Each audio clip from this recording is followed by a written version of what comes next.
I'm standing in the corner of my Aunt Linda's pristine living room, holding a glass of champagne I haven't even sipped, watching her move through the crowd like she owns the air itself. And honestly, she does. Every breath in this room belongs to her tonight.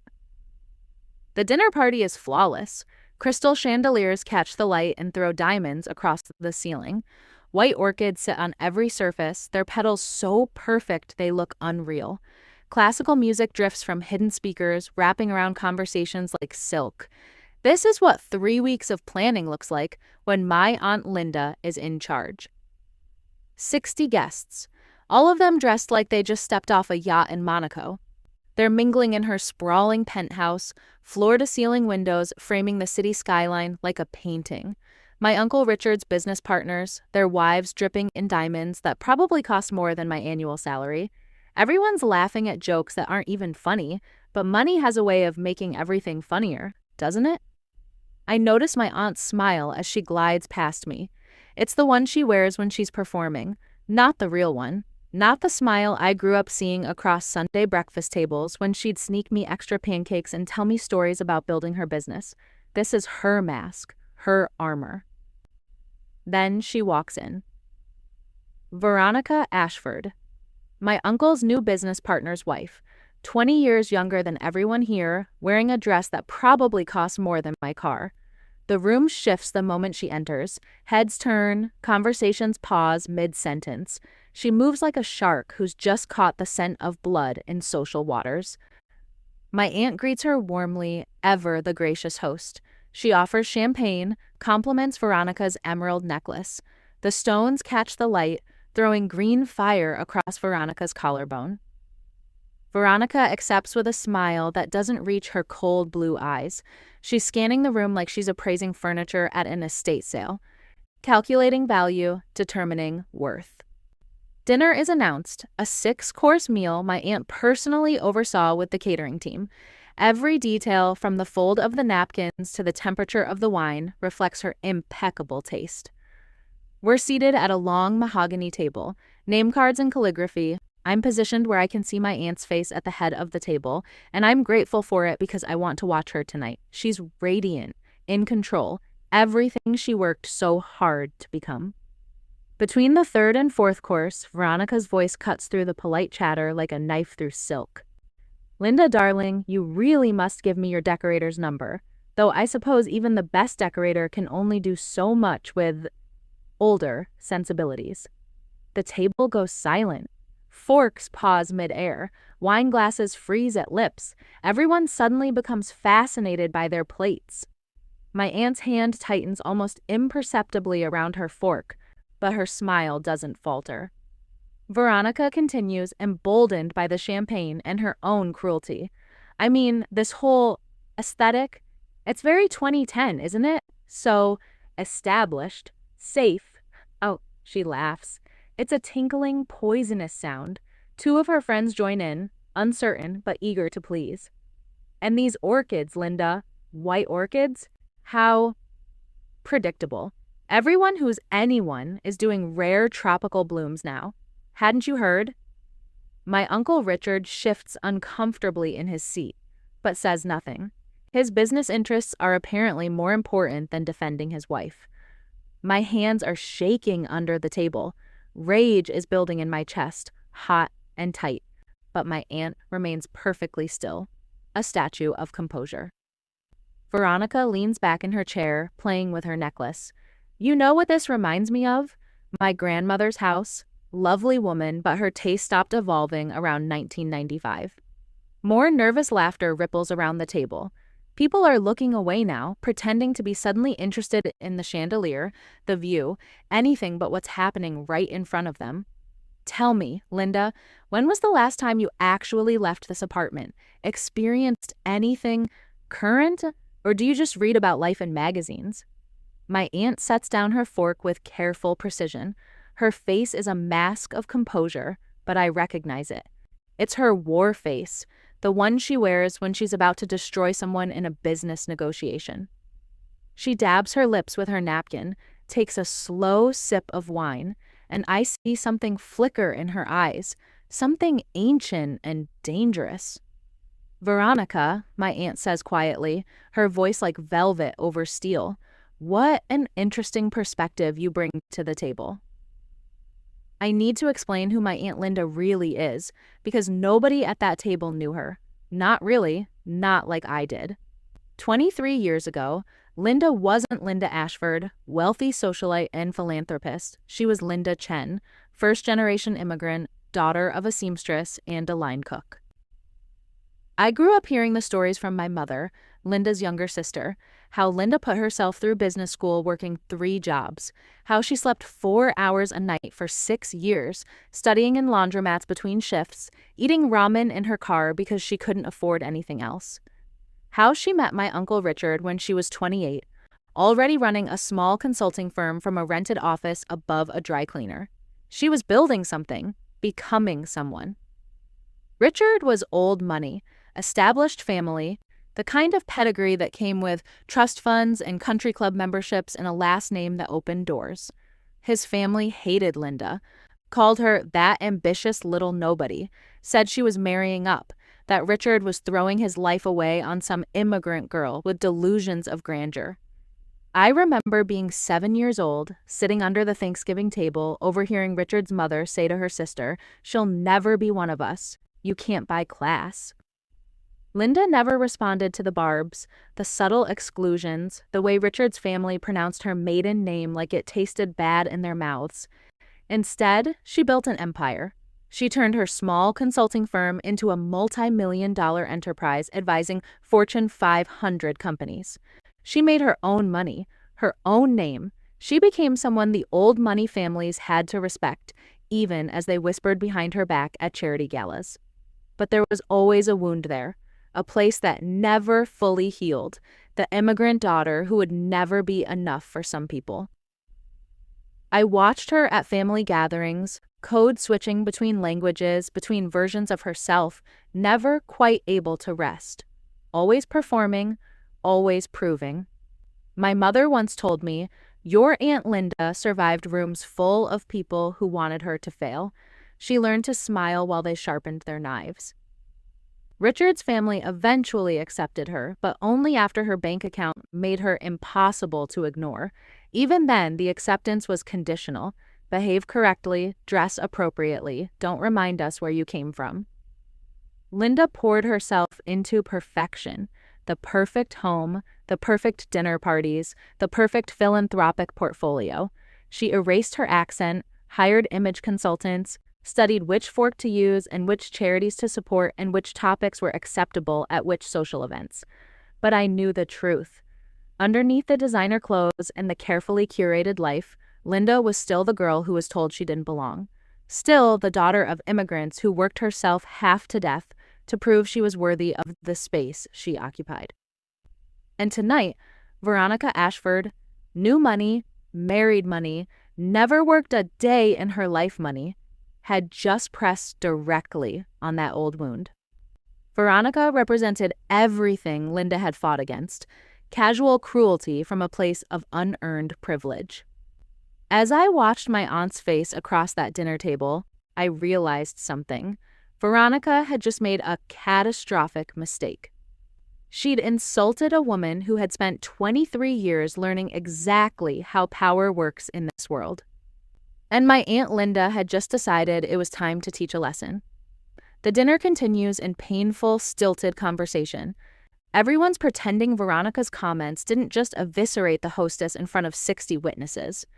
My Aunt Linda remains gracious, deflecting, redirecting conversation to neutral topics like an expert diplomat under fire. But Veronica isn't done. She's tasted blood and she wants more. Her cruelty escalates with each glass of wine.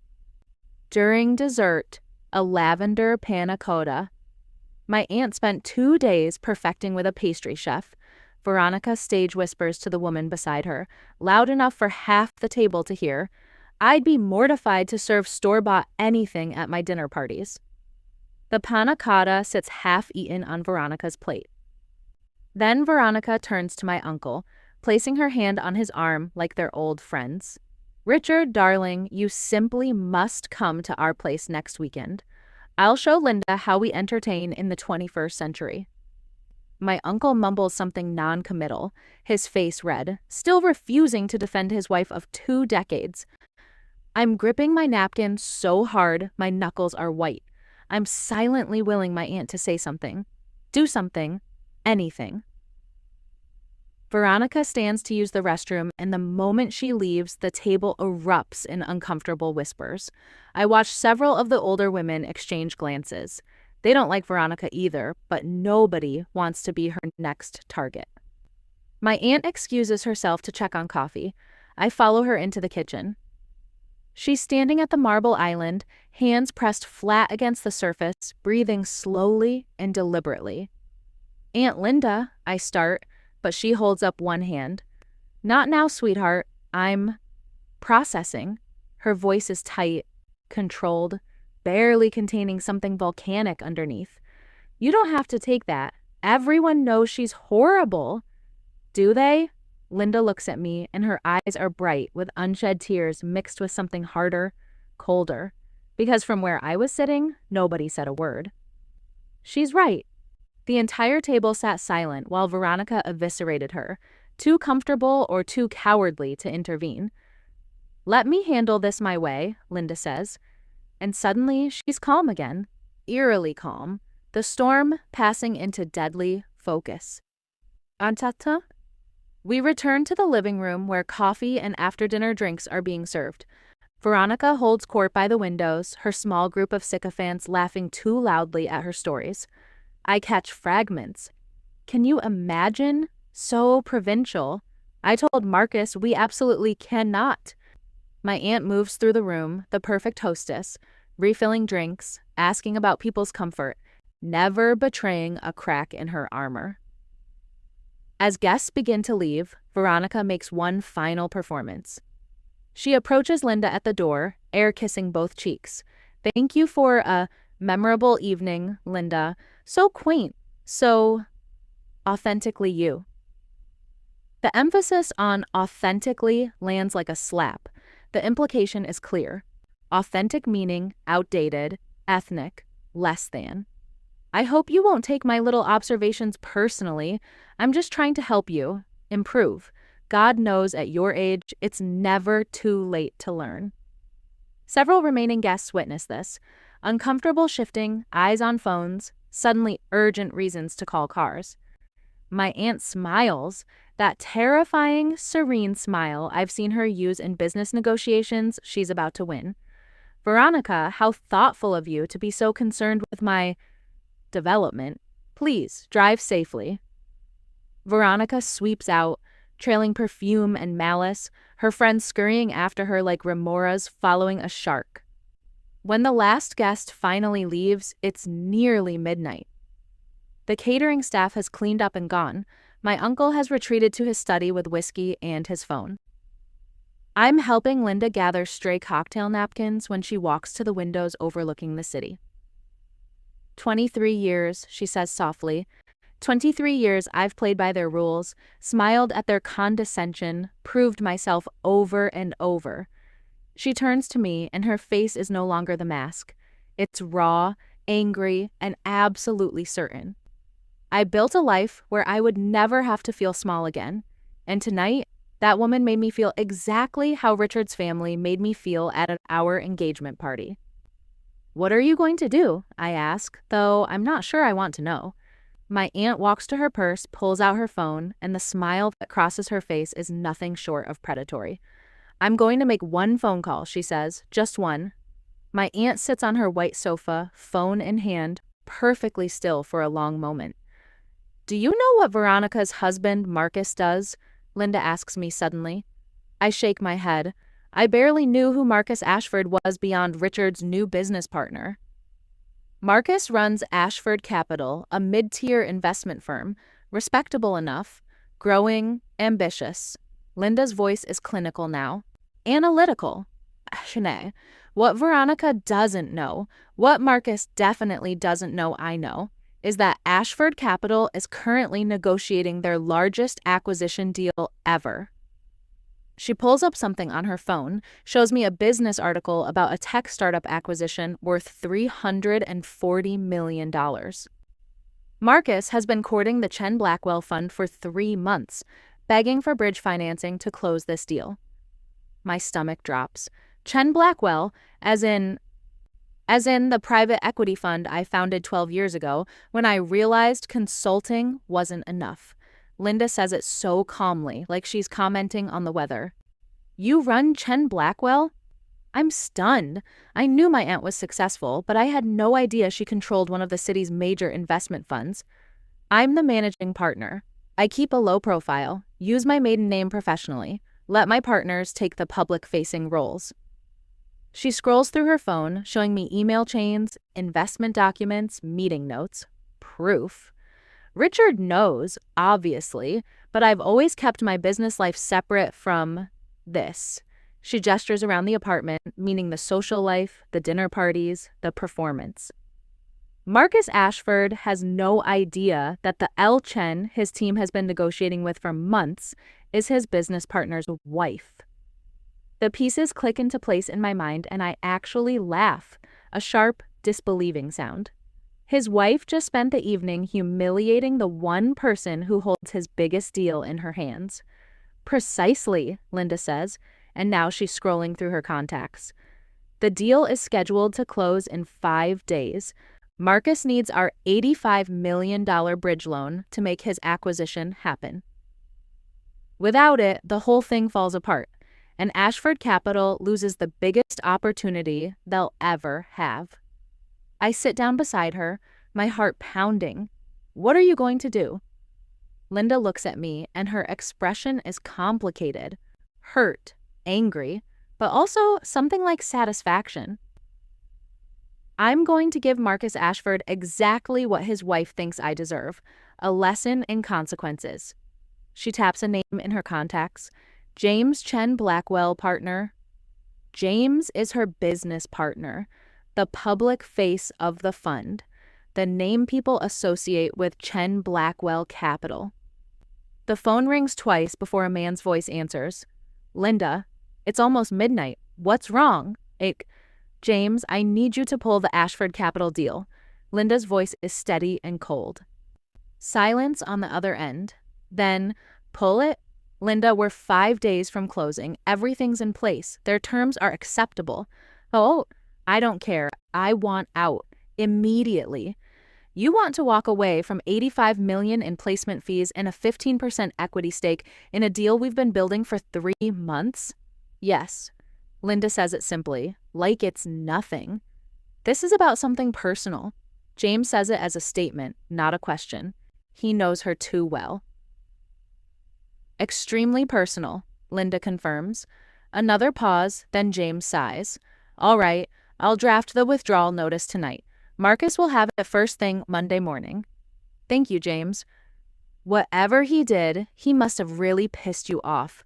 I can hear the smile in his voice. It wasn't him, it was his wife, Linda says. But he'll learn that who you marry has consequences. She hangs up and sets the phone down carefully on the coffee table. I'm staring at her, processing what just happened.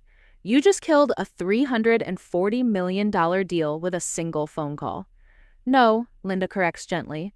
Veronica killed a $340 million deal when she decided to humiliate me in front of 60 people. Marcus will figure out the connection, I say. Of course he will. That's the point. Linda stands, walks to the window again. Uh-huh. By Monday afternoon, Marcus Ashford will know exactly why his career-defining deal just evaporated. And he'll tell Veronica, I realize. He'll do more than tell her, Linda says. He'll make sure she understands exactly what her cruelty cost them. She turns back to me, and for the first time all night, she looks tired. I spent 23 years building power in silence, working twice as hard as everyone else, proving myself in rooms where people like Veronica thought I didn't belong. Tonight, she treated me like I was still that immigrant girl who wasn't good enough for her husband's family. Her voice hardens. So tomorrow, she's going to learn what happens when you humiliate someone who stopped needing anyone's approval a long time ago. Monday morning, I'm at work, but I can't focus. My phone is on my desk, waiting. Linda texts me at 9:47. James sent the withdrawal notice at 9. Marcus will have received it by now. I imagine Marcus Ashford opening that email, reading the formal legal language. Chen Blackwell Fund withdrawing all financial commitment, effective immediately. My aunt sends another text. His assistant called James directly. Marcus is urgently requesting a meeting. Are you going to talk to him? I text back. Eventually. Let him understand the scope of the problem first.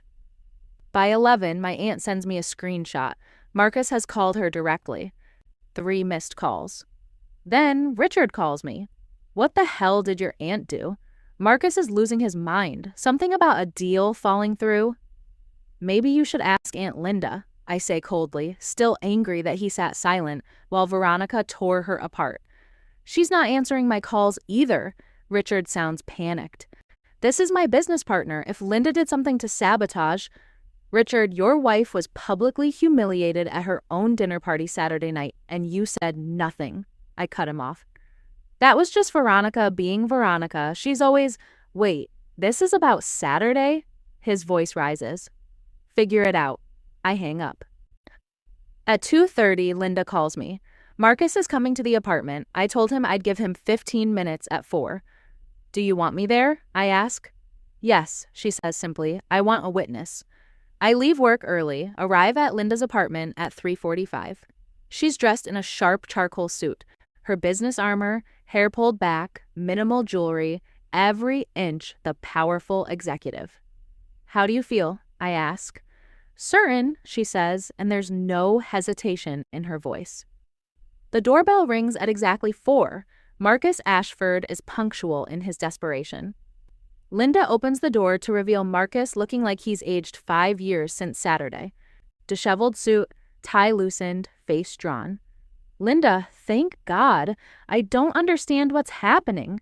He starts before even entering. Come in, Marcus. Linda says it coolly, stepping aside. He practically stumbles into the living room, the same room where his wife performed her cruelty 3 nights ago.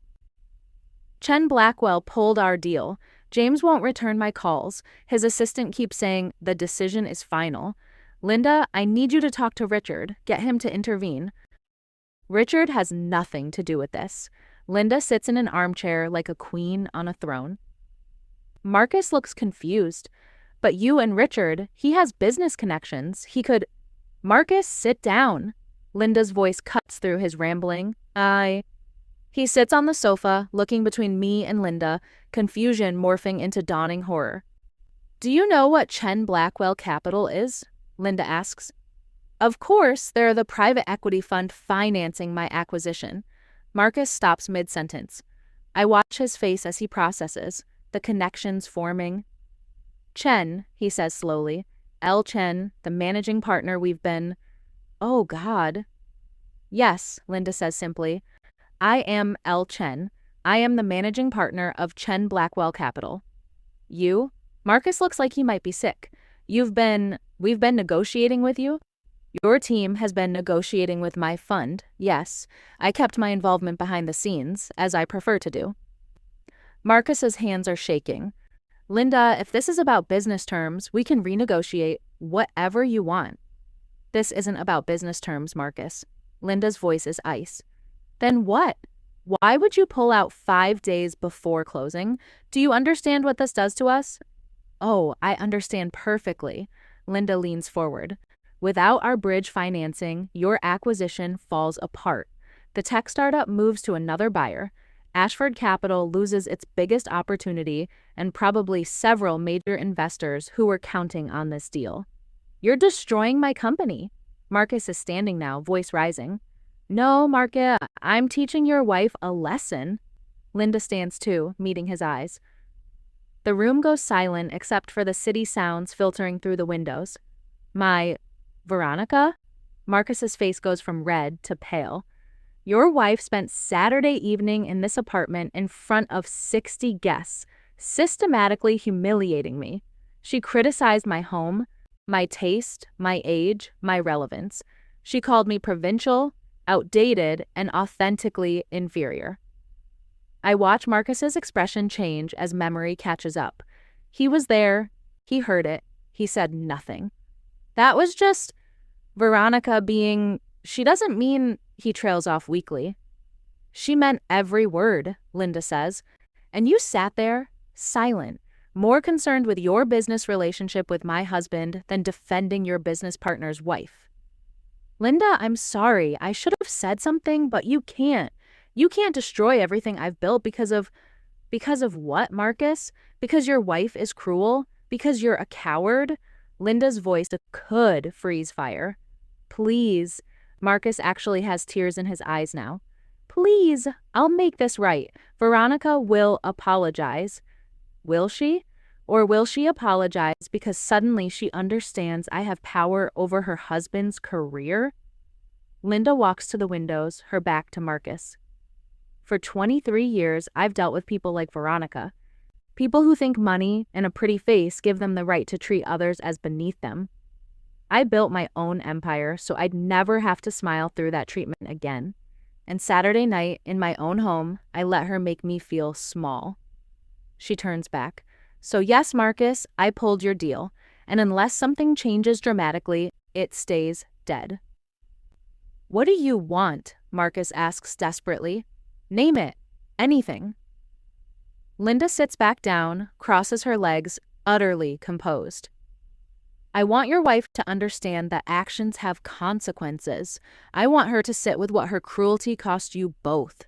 And I want everyone at that dinner party to eventually hear this story, to know that the woman they watched being humiliated holds more power than any of them suspected. Marcus is crying now, actual tears running down his face. My investors will kill me. I'll lose everything. Then you'll understand how it feels to be stripped down in public. Linda says it without sympathy. The door opens. Richard walks in, apparently having let himself in with his key. What the hell is going on? Richard demands. Marcus, why are you crying, Linda? Marcus says you killed his deal. Linda doesn't even look at Richard.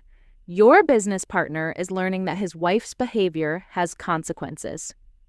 Richard looks between them, comprehension slowly dawning. This is about Saturday? About Veronica's comments?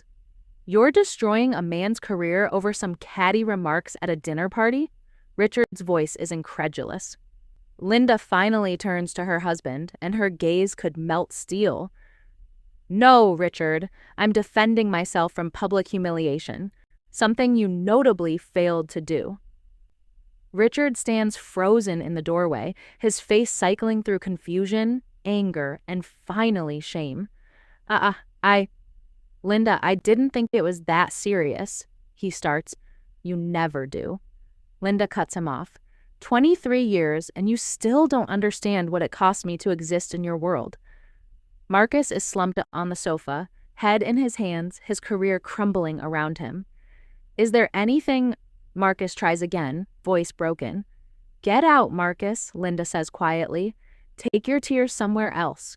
You have until Friday to figure out alternative financing. Marcus stands shakily, looks at Richard for support that doesn't come. He leaves without another word, the door closing with a soft click that sounds like a coffin closing. Richard and Linda stare at each other across the living room. You should have said something, Linda finally speaks. I know. Richard sits down heavily. I've been thinking about it all weekend. I was a coward. Yes, you were. Linda doesn't soften. You prioritized business relationships over your wife's dignity. Again. What does again mean? Richard asks, though his voice suggests he knows. It means every time your mother made snide comments about my family, every time your colleagues made jokes about my accent, every time someone at the country club asked what I used to do before I married money. Linda's voice is steady, but filled with decades of accumulated hurt. You always stayed silent, always chose the path of least resistance, always left me to defend myself alone. Richard's face crumbles. I thought by not engaging, I was taking the high road. You were taking the easy road, Linda corrects. There's a difference.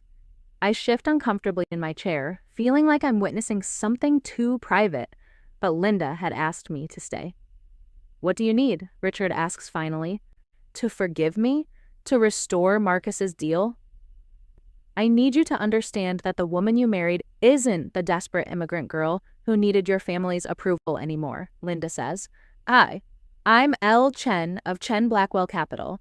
I'm the woman who built a fortune bigger than your family's trust fund.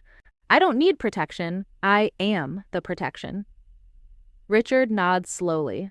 I see that now. I'm sorry it took this for me to really see it. Linda walks to the bar, pours herself scotch. Expensive, single malt, the kind Richard's father used to drink. Marcus's deal, Richard says carefully. Are you really going to let it die? Linda takes a slow sip, considering. That depends. On what? Richard and I ask simultaneously. On whether Veronica Ashford is capable of genuine accountability, Linda says. She'll apologize, Richard says quickly. I'll make sure. I don't want her apology to you, Linda interrupts. I don't want her husband to force her, or for you to broker it. What do you want? I ask. Linda sets down her glass. I want her to sit in the consequences until she understands what she did. Over the next 3 days, the story spreads through their social circle like wildfire. Linda's phone blows up. Friends, acquaintances, people from the dinner party reaching out. Some apologize for their silence. Others suddenly remember they always thought Veronica was too much. Marcus, I learned from Richard, is scrambling desperately for alternative financing, finding every door suddenly closed. Its word has spread in investment circles. Not the details, but enough. Ashford Capital is toxic right now. Something went wrong.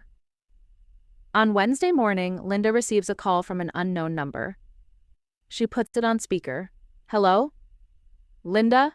It's Veronica's voice, smaller than it was Saturday night, uncertain. This is Linda, my aunt responds coolly.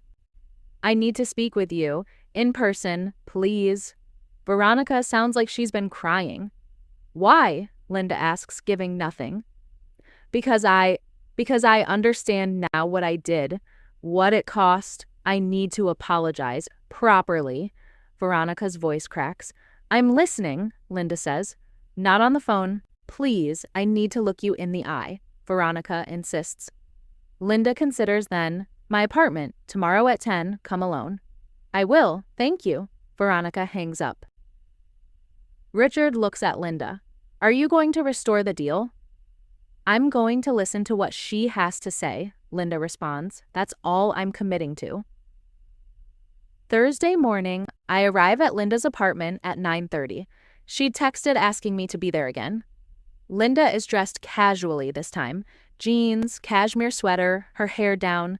She looks more like the aunt I grew up with. How do you feel? I ask.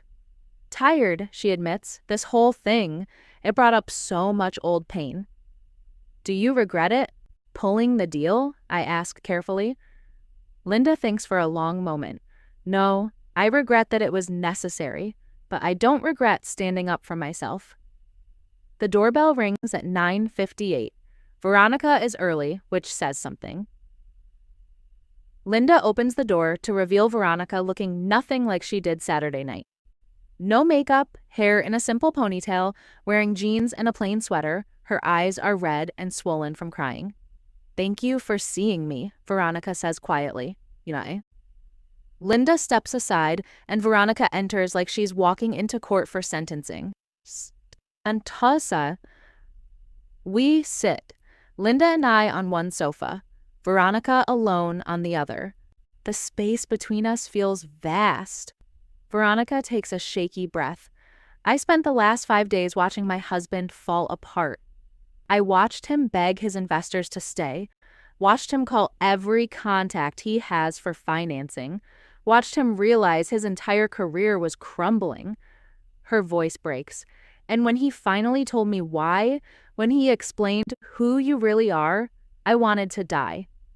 Linda says nothing, waiting. I was cruel on Saturday, Veronica continues. I was drunk and insecure, and I took it out on you because you seemed safe, established, above it all. I thought nothing I said would really touch you because you seemed so perfect, so untouchable. Tears streamed down Veronica's face. I didn't know about your business. I didn't know about Chen Blackwell. I didn't know that the perfect hostess I was mocking built an empire. Would it have mattered? Linda asks softly. If you'd known I had power? Veronica stops. The question lands hard. I don't know. Maybe not. That's the horrible truth, isn't it? I've been cruel before, to people who couldn't hurt me back, to people I saw as lesser. Veronica's voice drops to a whisper. This is the first time my cruelty had real consequences, and I hate that it took losing everything for me to see what I've been doing. Linda leans forward slightly. Why were you cruel to me specifically, Veronica? Veronica wipes her eyes. Because you reminded me of Marcus's mother. She's also an immigrant, also worked her way up, and she terrifies me. She's everything I'm not. Strong, self-made, impossible to impress. And Saturday, looking at your perfect apartment, your perfect life, I saw her, and I wanted to prove that I belonged in this world more than she does, more than you do. Veronica's voice cracks with shame. So you tore me down to build yourself up, Linda says. Yes, Veronica admits. And in the process, I destroyed my husband's career and revealed what an ugly person I've become. The room falls silent except for Veronica's quiet crying. Finally, Linda speaks. I pulled Marcus's deal because I needed you to understand something, Veronica.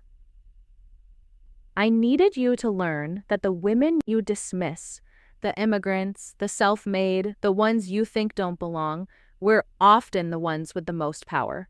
We had to build it ourselves. We didn't inherit it or marry it. We earned every inch. Linda's voice is strong but not unkind. What you did Saturday wasn't just rude. It was a lifetime of people telling me I don't belong, compressed into one evening. Veronica nods, unable to speak. Linda stands, walks to her desk, pulls out a folder. This is the reinstatement agreement for Marcus's deal. Chen Blackwell will honor our original commitment. Veronica's head snaps up, hope and disbelief warring on her face. But there are conditions, Linda continues. Anything, Veronica whispers. First, you will write a personal apology to every person at that dinner party, explaining what you said to me and why it was wrong. Veronica nods frantically. Second, you will volunteer 200 hours this year with an organization supporting immigrant women entrepreneurs. I'll provide the list.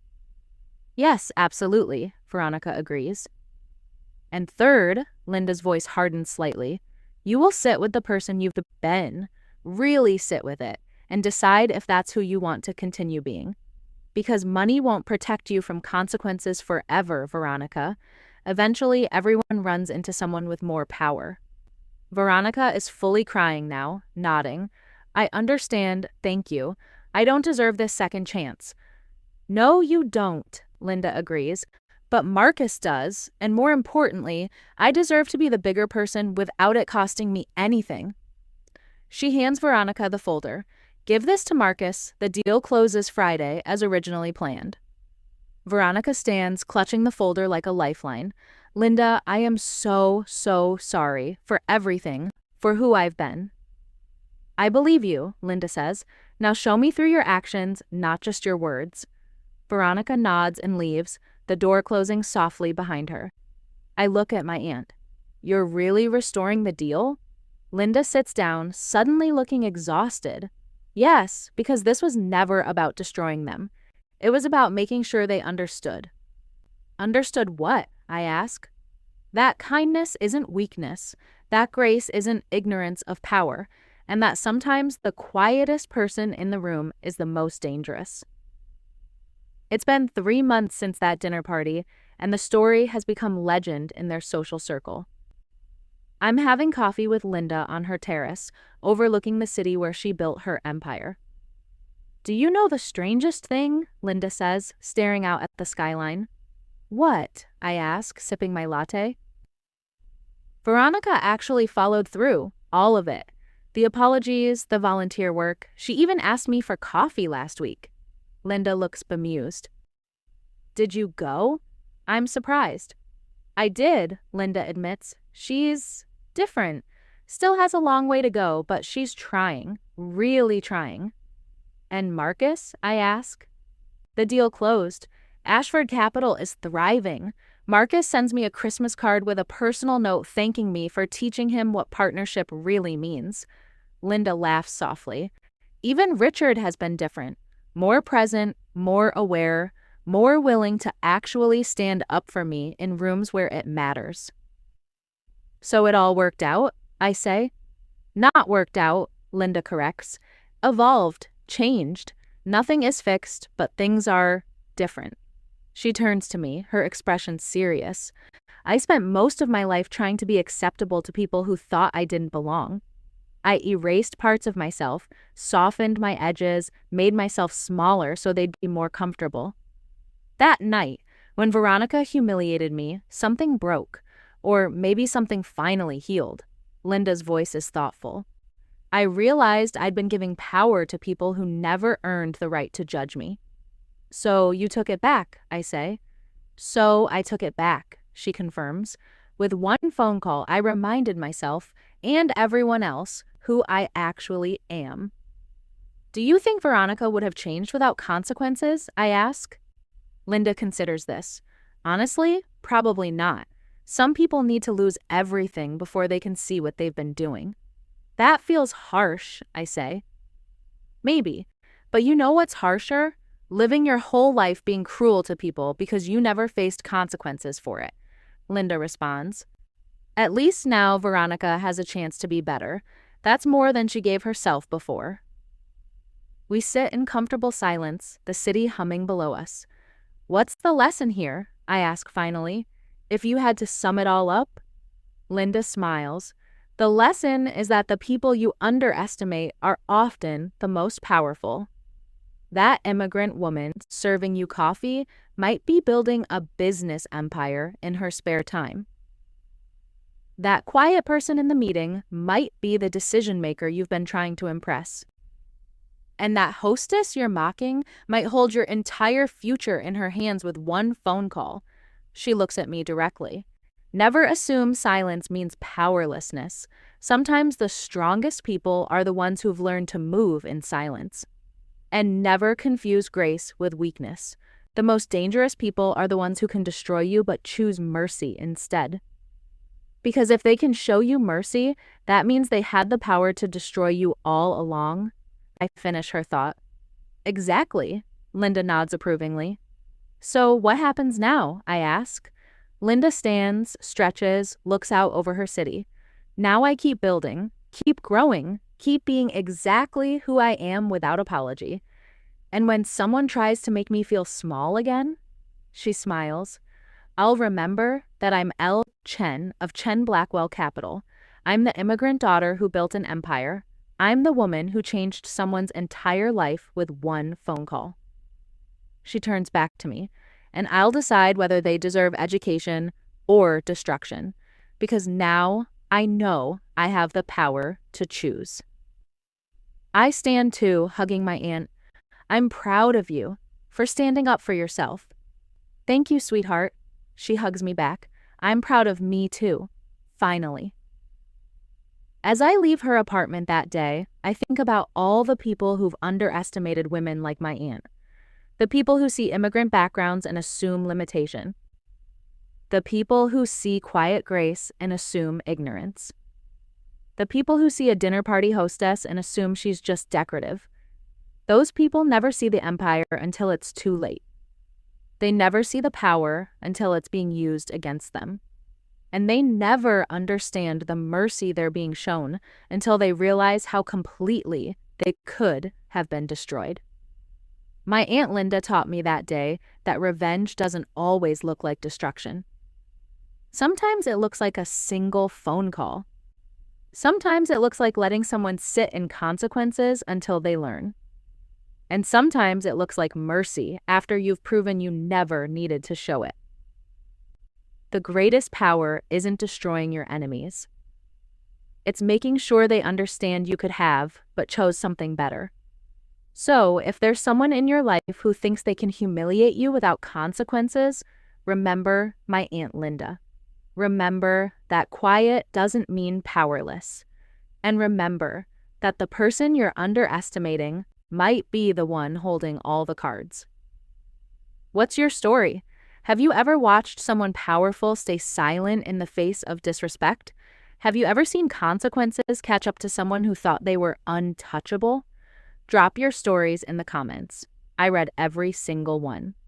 And if this story resonated with you, hit that subscribe button because I've got more revenge stories where people learned not to underestimate the quiet ones. Trust me, the next one involves a betrayed business partner and an offshore bank account. You won't want to miss it. Until next time, never underestimate the power of one phone call.